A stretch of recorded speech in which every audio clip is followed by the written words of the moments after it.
নবনীরদ-নিন্দিত কান্তিধারম রসসাগর নাগর ভূপবরং। हरे कृष्णा, धन्यवाद प्रणाम। हम लोग श्रीमद् भागवतम के तीसरे स्कंद में हैं। 26वां अध्याय चल रहा है। आज हम लोग श्लोक 19 से कंटिन्यू करेंगे, 19 से 21 तक करेंगे। श्रीमद् भागवतम 3.26.19 to 21, 19 नंबर श्लोक। देवाच्युतधर्मिण्यं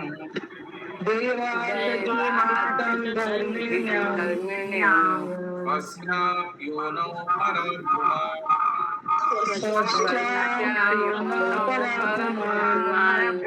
आधत्तावीर्यं शाश्वतं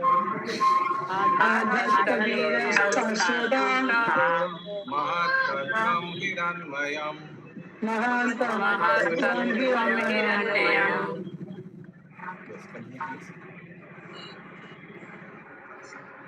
ममता माता जी, जब भगवान अपनी अंतरंगा शक्ति से प्रकृति में व्याप्त होते हैं। महामंजरी माता जी म्यूट कर लीजिए प्लीज। 1 मिनट तो माता जी बंद नहीं हो रहा है ना, इसलिए कैसे हो गया।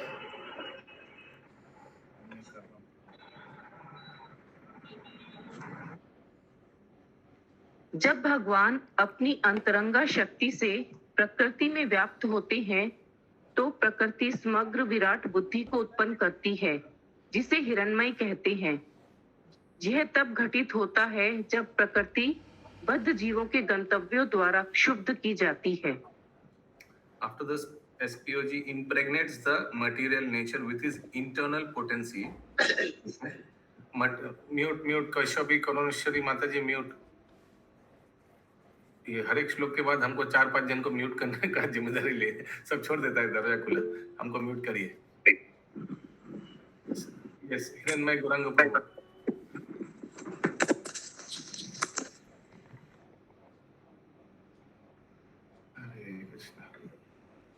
After the SPOG impregnates the material nature with his internal potency, material nature, Prakriti, develops the sum total of cosmic intelligence, which is known as Hiranmaya. This takes place in the material nature when she is agitated by the destination of the conditioned soul. तात्पर्य? भगवत गीता 14.3 में प्रकृति के इस गर्भाधान का वर्णन है। प्रकृति का मुख्य कारक महत्त्व या समस्त विविधताओं के प्रजनन का स्रोत है। प्रकृति का यह अंश जो प्रधान के साथ ही साथ ब्रह्म भी कहलाता है, उसमें श्री भगवान द्वारा वीर्य स्थापित गर्भाधान किया जाता है, जिससे नाना प्रकार के जीव उत्पन्न होते हैं। इस प्रसंग में प्रकृति को ब्रह्म कहा गया है, क्योंकि यह आध्यात्मिक। ब्राह्मण कहा गया है, इंग्लिश में लिखा है। हिंदी में क्या है? हिंदी में तो ब्रह्म ही लिखा हुआ है, ब्राह्मण नहीं है। अच्छा, ठीक है। क्योंकि यह आध्यात्मिक प्रकृति का विकृत प्रतिबिंब है। Material nature in this connection is called Brahman because it is a perverted reflection of the spiritual nature. आगे। विष्णु पुराण में वर्णन आया है कि जीवात्मा। এখানটা তো বুঝতে পারলাম না ঠিক মতো এই স্ট্যান্ডটা। ভগবান প্রকৃতির উপর দৃষ্টিপাত করেন আর ওর জন্য 84 লক্ষ জনই সব উৎপন্ন হচ্ছে, জীব উৎপন্ন হচ্ছে। আগে করেছি, সেটাই বলা হচ্ছে। আচ্ছা, এই সম্পর্কে বলুন। এই সম্পর্কে জড় প্রকৃতিকে ব্রহ্ম বলা হয়, কেননা তার প্রকৃতির বিকৃত প্রতিবিম্ব। মানে জড় প্রকৃতিকেও ব্রাহ্মণ বলা হচ্ছে। যদিও ব্রাহ্মণ শব্দটি আমরা আধ্যাত্মিকে ইউজ করি, কিন্তু যেহেতু আধ্যাত্মিকের বিকৃতি হচ্ছে প্রকৃতি, ওই জন্য ওটাকে ব্রাহ্মণ বলা হয়েছে। ব্রাহ্মণ শব্দের অর্থ মানে ব্রাহ্মণ দিয়ে বলা হয়। ব্রহ্ম বলতে গেলে ট্রান্সেন্ডেন্টাল ব্রাহ্মণ। ব্রাহ্মণ ব্রাহ্মণ আলাদা, ब्रह्मा आलादा, ब्राह्मण ब्राह्मण। जैसे हम लोग बोलते हैं ना, 3 स्तर है भगवत उपलब्धि का। ब्राह्मण परमात्मा भगवान ब्रह्मन ब्राह्मण बोली ना तখন ঠিক আগে। আছে ঠিক আছে विष्णु पुराण में वर्णन आया है कि जीवात्माएं आध्यात्मिक प्रकृति से संबंधित होती हैं। भगवान की शक्ति आध्यात्मिक है और यद्यपि जीवात्माएं तटस्थ शक्ति कहलाती हैं, किंतु साथ ही वे आध्यात्मिक होती हैं। हाँ देखा अशोक प्रभु, साथ में वो भी आध्यात्मिक होती है, उसीलिए ब्राह्मण कहा गया है जीवात्मा को। ठीक है शशि माता जी, लेकिन विकृत है, परवर्टेड रिफ्लेक्शन लिखा है इंग्लिश में, ओरिजिनल स्पिरिचुअल का परवर्टेड रिफ्लेक्शन है, इसलिए कभी कभी जीव को भी ब्राह्मण बोला जाता है, किंतु शुभंकरी माता जी ब्राह्मण शब्द किस में यूज किया जाता है? भगवान को संबोधन करने के लिए यूज किया जाता है, यहाँ जीव को संबोधन कर रहा है ब्राह्मण से। ठीक है आगे। लेकिन प्रभु फर्स्ट पैराग्राफ के अंत में तो प्रकृति को ब्राह्मण कहा गया, जीवात्मा को थोड़ी ना कहा गया है। हाँ वही तो लिखा है ना, उसका आगे वाला सेंटेंस पढ़िए, and delivers variety of living entities material nature in this connection, इस प्रसंग में प्रकृति को ब्राह्मण बोला गया है। This part of material nature which is called pradhana as well as brahman is impregnated with the supreme personality of Godhead and delivers varieties of living entities।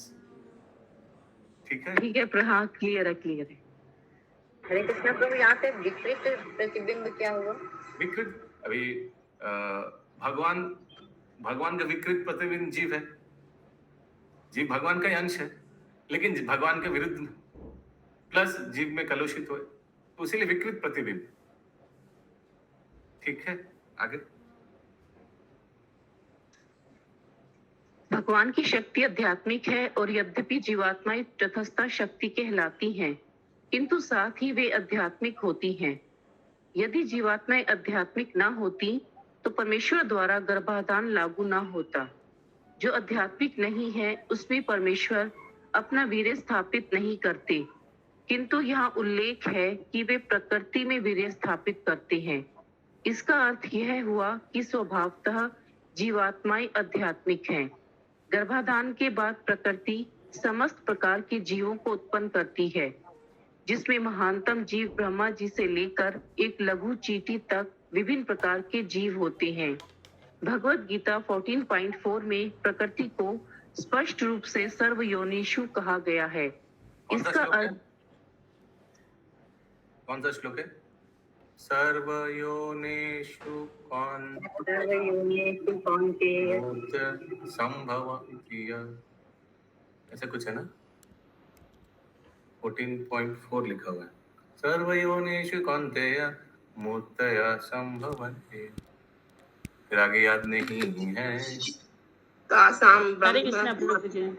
सर्वयोनिषि कौन्तेय मूर्तया संभवन्ति तासां ब्रह्म महद्योनि अहम बीज प्रदापित योनि अहम बीज प्रदापिता। देखिए हम लोग 2011 में से कंप्लीट किया, थोड़ा था, फिर अभी थोड़ा 12 साल बाद थोड़ा स्मरण। 14.3 प्रभु जी यहाँ फर्स्ट पैरा में आया, वो कौन सा? 14.3 अरे कृष्णा दी, वो 14.4 से पहले वाला माता जी। वो तो मुझे भी पता है, कौन सा है नाम श्लोक आप बताइए। याद नहीं है वो पता नहीं प्रभु जी। 12 साल पहले हुई जैसे पता है। क्या याद है? मम योनि याद है महत् कि पढ़ ब्रह्म रहे हैं? पढ़ रहे हैं। ओके, मैंने याद सोचा नहीं है। आपको सब friend है।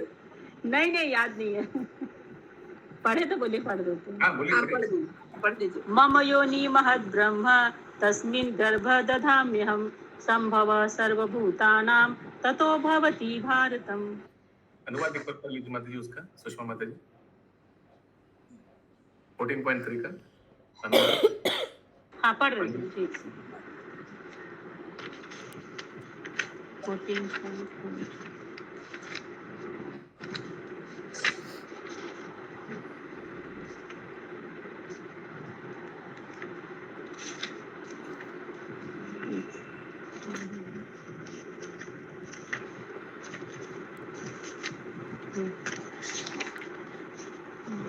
हे भारत पुत्र, ब्रह्म नामक समग्र भौतिक वस्तु जन्म का स्रोत है और मैं इसी ब्रह्म को गर्भस्थ करता हूँ, जिससे समस्त जीवों का जन्म संभव होता है।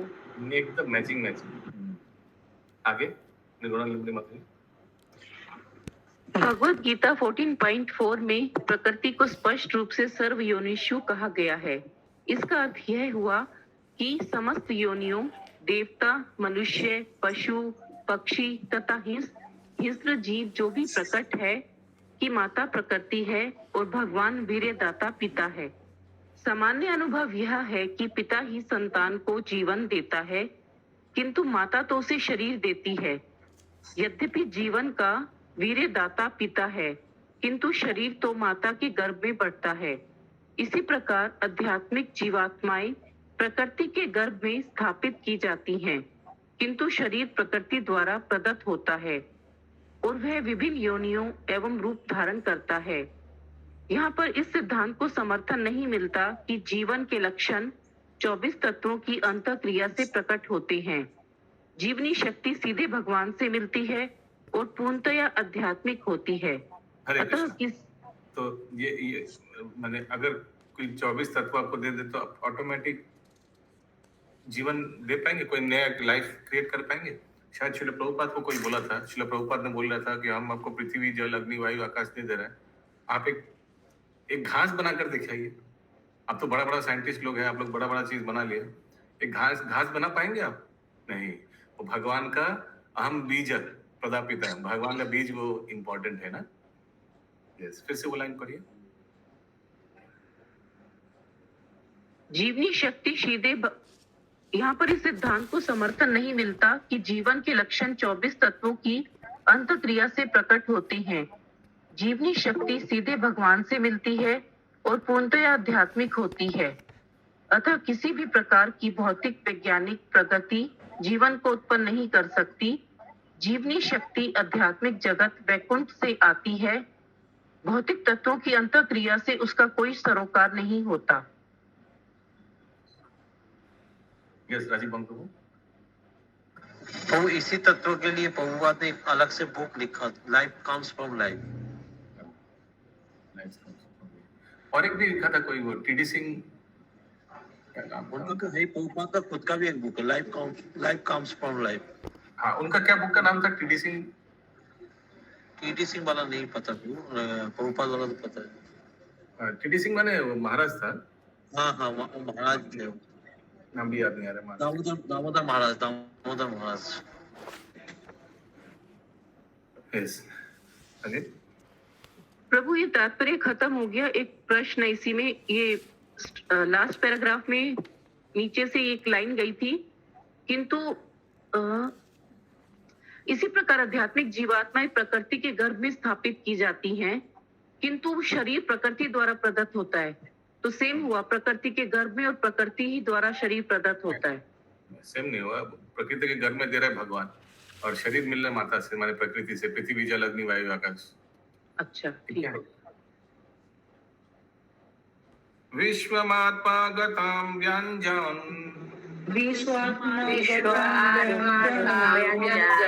कुतस्थो जगद अंकुरा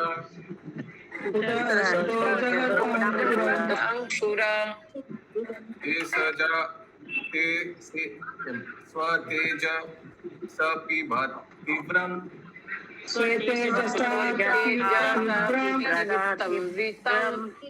आत्मा प्रस्वपनंतमः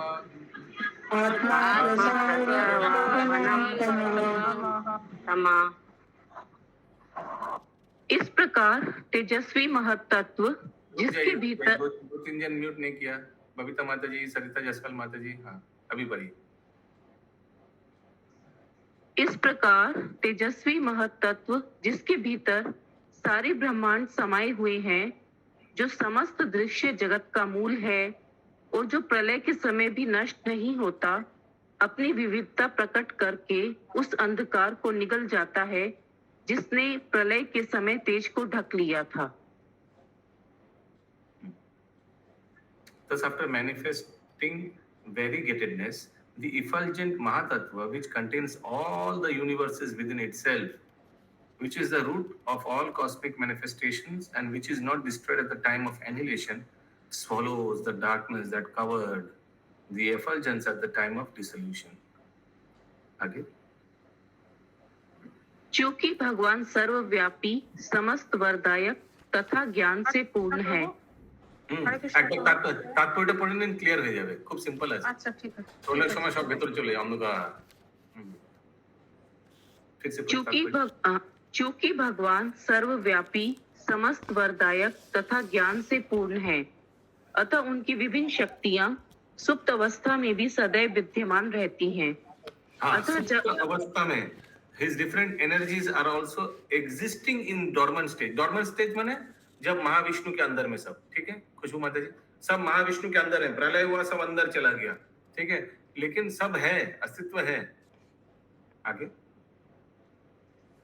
अतः जब महत्त्व की उत्पत्ति की गई तो इससे भौतिक अहंकार उत्पन्न हुआ और इसने दृश्य जगत में व्याप्त प्रलयकालीन अंधकार को निगल लिया। इस विचार की और भी व्याख्या की जा सकती है। रात्रि में मनुष्य, एक second, when Mahatattva was created, it manifested the material ego and swallowed up the darkness which covered the cosmic manifestation at the time of dissolution. Okay, महातत्व जब हुआ तो मटेरियल ईगो भी आया, भौतिक अहंकार, क्या लिखा है मटेरियल ईगो को हिंदी में? भौतिक अहंकार का उत्पन्न हुआ और प्रलय के समय सब ऐसे करके पूरा अंदर ले लिया। सोचिए कोई एक आपका क्या बोले उसको, क्या मशीन बोलता है उसको, सब अंदर खींच लेता है मैला, वैक्यूम क्लीनर जैसे, वैक्यूम क्लीनर, एकदम पूरे अंदर सब टान लिया, ठीक है। The idea, this idea can be further explained. A person at night remains inactive, covered by darkness of night. When he is awakened in the morning, the covering of the night or the forgetfulness of the sleeping state disappears. आगे, इस विचार की और भी व्याख्या की जा सकती है। रात्रि में मनुष्य रात्रि के अंधकार से आवृत होकर निष्क्रिय रहता है, किंतु जब प्रातः काल उसे जगाया जाता है तो रात्रि का आवरण या सुप्त अवस्था की विस्मृति लुप्त हो जाती है। इसी प्रकार, कितना परफेक्ट एग्जाम्पल है। तो व्यक्ति मर तो नहीं गया, व्यक्ति है, ठीक है, लेकिन अभी निद्रा में है। वैसे ही जब महाविष्णु सब अंदर ले लेता है अपने अंदर प्रलय के बाद, तो सब क्या खत्म हो जाता है? नहीं, कुछ खत्म नहीं हुआ, पॉज है, अंदर है, लेकिन है। आगे इसी तरह, इसी प्रकार जब प्रलयकालीन रात्रि के बाद महत्तत्व प्रकट होता है तो तेज प्रकट होता है, जिससे इस जगत की विविधता दृष्टिगोचर होती है। The effulgence of is manifested to exhibit the variegatedness of the material world. फिर जब प्रकट होता है तो पूरा 84 लाख योनि, variegatedness माने वैरायटी, विविधता, हिंदी में लिखा है ना, विविधता। यस, केशवी करुणेश्वरी माता जी। হ্যাঁ প্রভু, এখানে যে বলেছে যার বৈচিত্র্য, এইভাবে বৈচিত্র্য প্রকাশ করার পর জ্যোতির্ময় মহত্তত্ত্ব, যার মধ্যে সমগ্র ব্রহ্মাণ্ড নিহিত রয়েছে, যা সমগ্র জগতের অঙ্কুশ প্রলয়ের সময় যা বিনষ্ট হয়ে যায় না।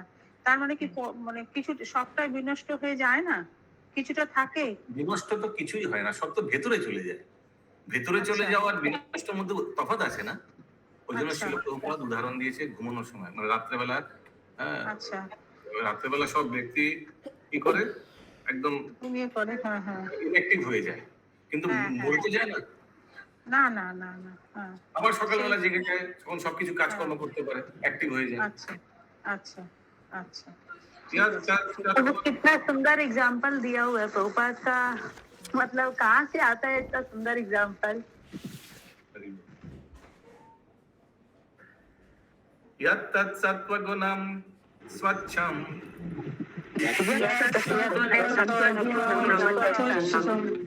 शान्तं भागवतापदं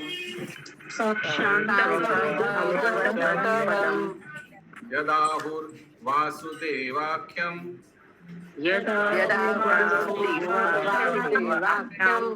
चित्तं तं महदात्मकम्।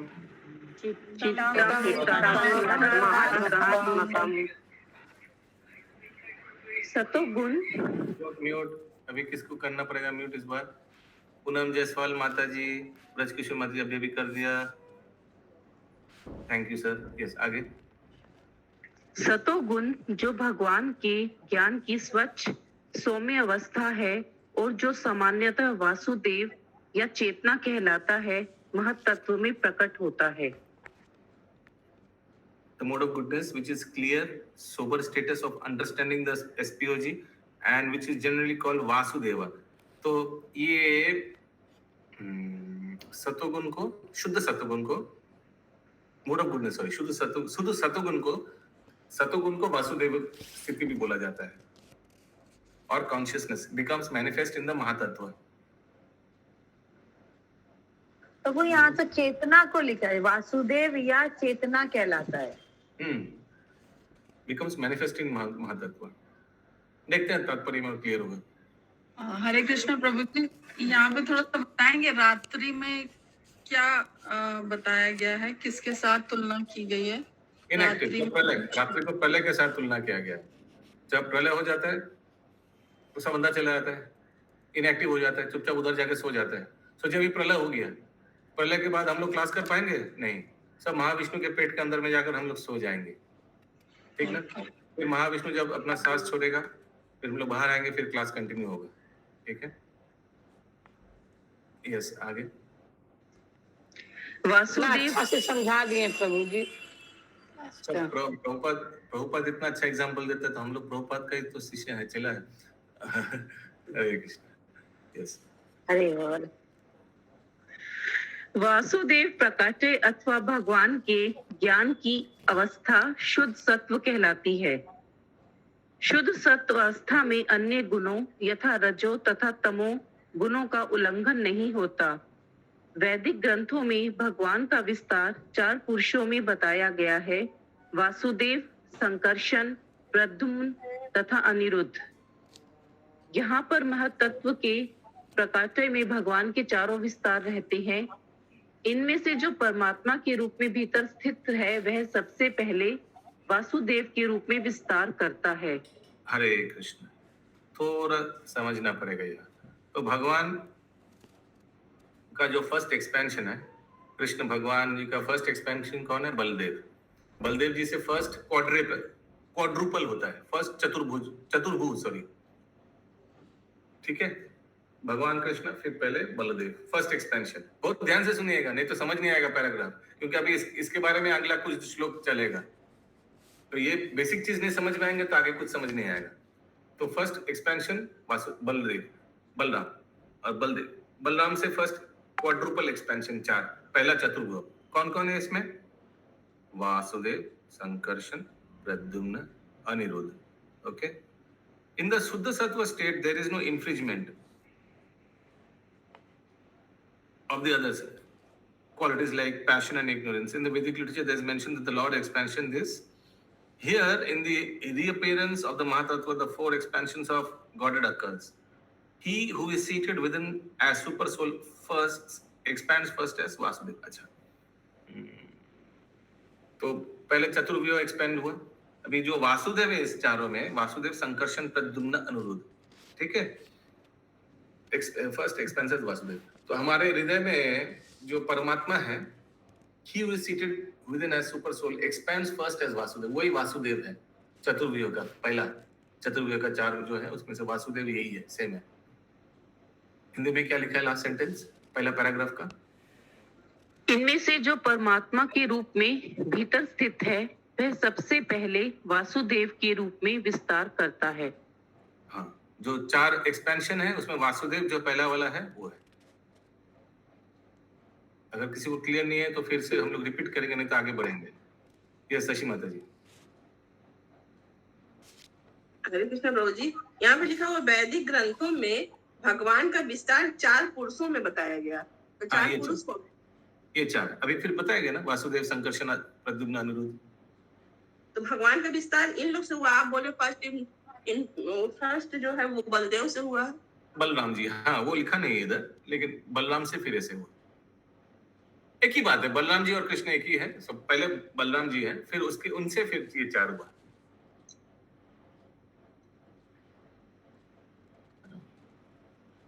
आगे.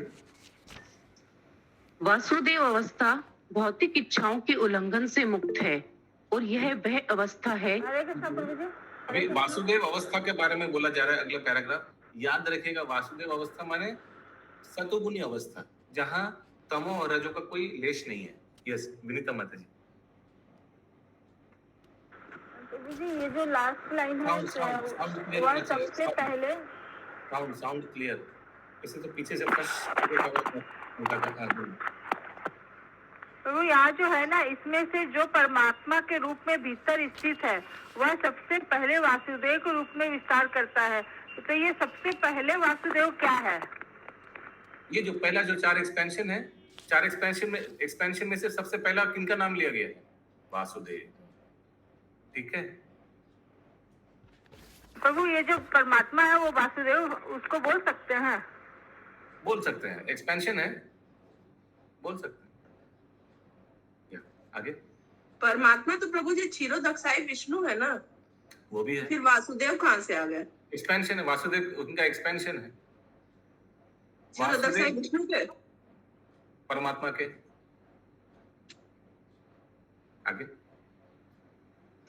वासुदेव अवस्था भौतिक इच्छाओं के उल्लंघन से मुक्त है और यह वह अवस्था है जिसमें कोई भी श्री भगवान को या वह लक्ष्य जिसे भगवत गीता में अद्भुत कहा गया है उसे समझ सकता है। वह तत्व का यह अन्य लक्षण है। वासुदेव विस्तार को कृष्ण चेतना भावना अमृत भी कहते हैं क्योंकि यह काम तथा अज्ञान के सारे रंगों से मुक्त होता है। ज्ञान की यह शुद्ध अवस्था भगवान को समझने में सहायक होती है। भगवत गीता में वासुदेव अवस्था को क्षेत्रज्ञ भी कहा गया है जो कर्म क्षेत्र के ज्ञाता तथा परम ज्ञाता का बोध करने वाला है। जीव जो विशिष्ट प्रकार का शरीर धारण करता है उसे वह जानता है, किंतु परम ज्ञाता वसुदेव न केवल विशेष प्रकार के शरीर को ही अपितु विभिन्न प्रकार के शरीरों के कर्म क्षेत्र को भी जानता है। स्वच्छ चेतना या कृष्ण चेतना प्राप्त करने के लिए मनुष्य को वासुदेव की पूजा करनी होती है। वासुदेव एकाकी कृष्ण ही है।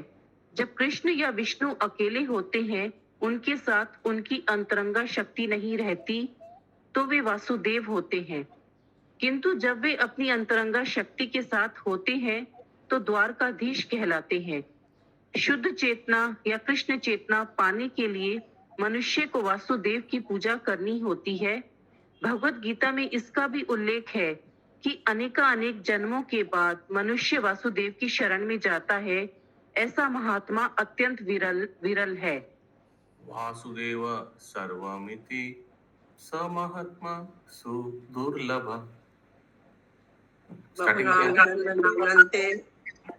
ज्ञानामां प्रपद्यते।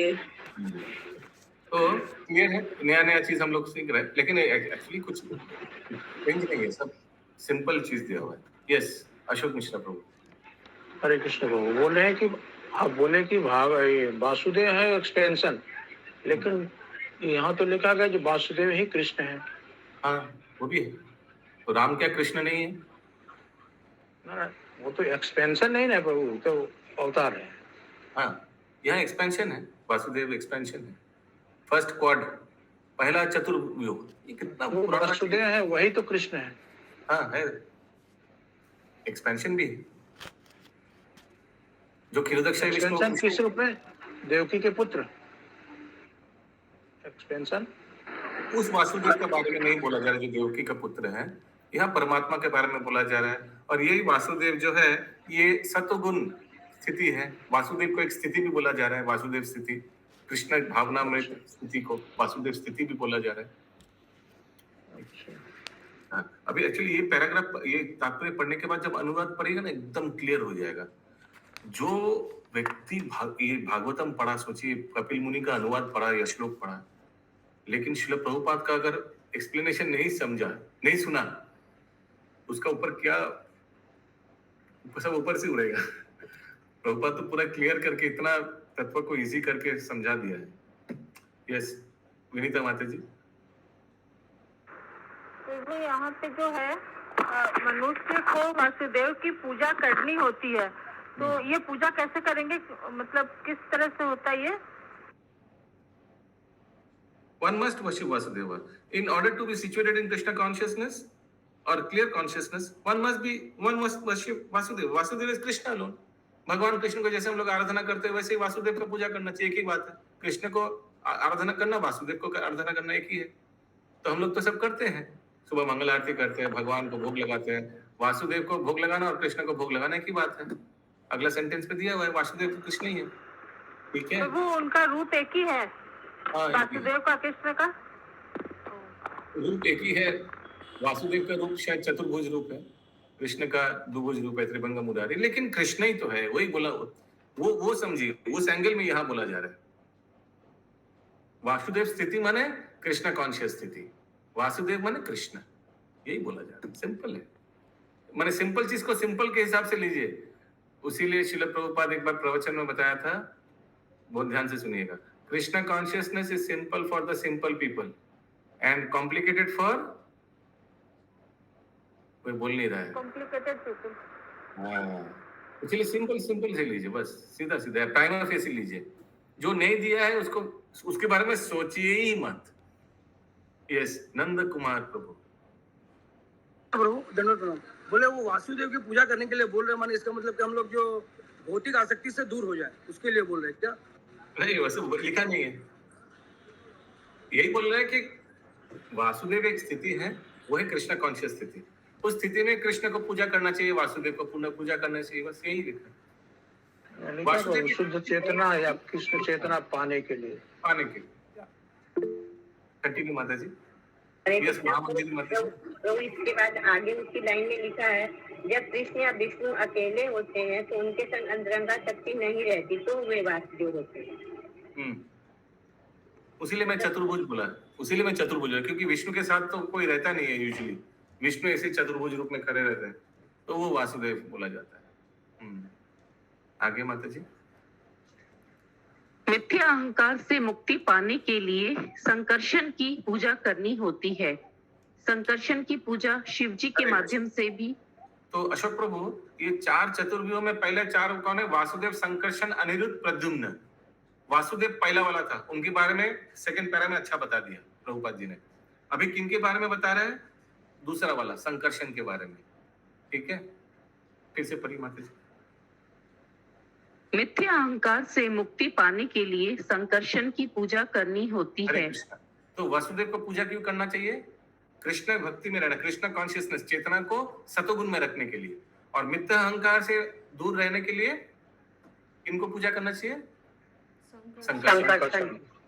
आगे, संकर्षण की पूजा शिव जी के माध्यम से भी की जाती है। शिव जी के शरीर में लिपटे रहने वाले सर्प संकर्षण के ही रूप हैं, और शिव जी सदैव संकर्षण के ध्यान में तल्लीन रहते हैं। जो कोई संकर्षण के ही भक्त रूप में शिव जी की पूजा करता है, वह अहंकार से मुक्त हो जाता है। यदि हो सकता है, यदि कोई मानसिक उद्विग्नताओं से मुक्ति चाहता है, तो उसे अनिरुद्ध की पूजा करनी होती है। वैदिक साहित्य में इसके लिए चंद्रमा की पूजा की भी संस्तुति की गई है। इसी प्रकार अपनी बुद्धि में स्थित रहने के लिए मनुष्य को प्रद्युम्न की पूजा करनी होती है, जिन्हें ब्रह्मा की पूजा द्वारा प्राप्त किया जा सकता है। ये बातें वैदिक ग्रंथों में बताई गई हैं। हरे कृष्ण। ओके, सो ये 4 किनको पूजा करना चाहिए? 1 नंबर वासुदेव को, इसलिए भौतिक आसक्ति से मुक्त होने के लिए और सतोगुणी अवस्था में रहने के लिए। देखिए सेकंड पैराग्राफ का पहला सेंटेंस क्या लिखा है, पढ़िए माता जी। वासुदेव अवस्था भौतिक इच्छाओं के उल्लंघन से मुक्त है, और यह वह अवस्था है जिसमें कोई भी श्री भगवान को या वह लक्ष्य जिसे भगवत गीता में अद्भुत कहा गया है उसे समझ सकता है। ठीक है, इसलिए वासुदेव को पूजा करना चाहिए। दूसरा, संकर्षण को क्यों पूजा करना चाहिए? ये थर्ड पैरा का पहला सेंटेंस पढ़िए। मिथ्या अहंकार से मुक्ति पाने के लिए संकर्षण की पूजा करनी होती है। और बीच से पढ़िए, अनिरुद्ध को क्यों करना चाहिए? यदि कोई मानसिक उद्विग्नताओं से मुक्ति चाहता है, तो उसे अनिरुद्ध की पूजा करनी होती है। हाँ, उसीलिए देखिएगा, ये जब ये क्या बोलता है, चंद्र ग्रहण को इंग्लिश में क्या बोलता है? Lunar eclipse. ये लूनर वर्ड किससे आया है? लूनेटिक से। यस, लूनेटिक का अर्थ क्या है? पागल, मेंटल डिस्टर्बेंस। तो इससे मुक्त होने के लिए चंद्रमा को पूजा करना चाहिए। अच्छा प्रभु, पागल और मेंटल डिस्टर्ब एक ही हुआ या अलग हुआ? Same same. प्रभु जी, पागल एक अवस्था का नाम है माता जी, ये पागल एक अवस्था है। प्रभु जी, यस, प्रभु बोलिए जी, दिलीप। प्रद्युम्न का हाँ, प्रद्युम्न का आ रहा है अभी। यस, पर ये प्रद्युम्न का कब करना चाहिए, किस लिए करना चाहिए? इसी प्रकार अपनी बुद्धि में स्थित रहने के लिए मनुष्य को प्रद्युम्न की पूजा करनी होती है, जिन्हें ब्रह्मा की पूजा द्वारा प्राप्त किया जा सकता है। ठीक है। और ये संकर्षण को किनके थ्रू से प्राप्त किया जा सकता है? शिव जी की पूजा। ग्रंथरा, ये शशि माता जी। प्रभु जी, ब्रह्मा की पूजा तो किया नहीं जा सकता है, तो फिर प्रद्युम्न का पूजा कैसे होगा?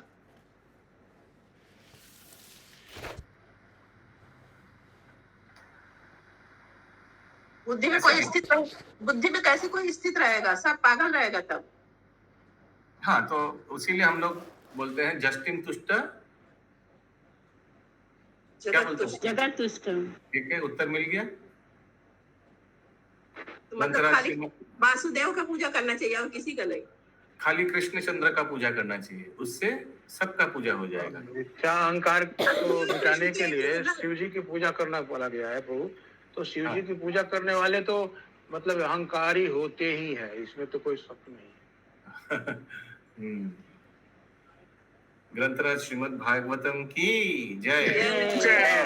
श्रील प्रभुपाद।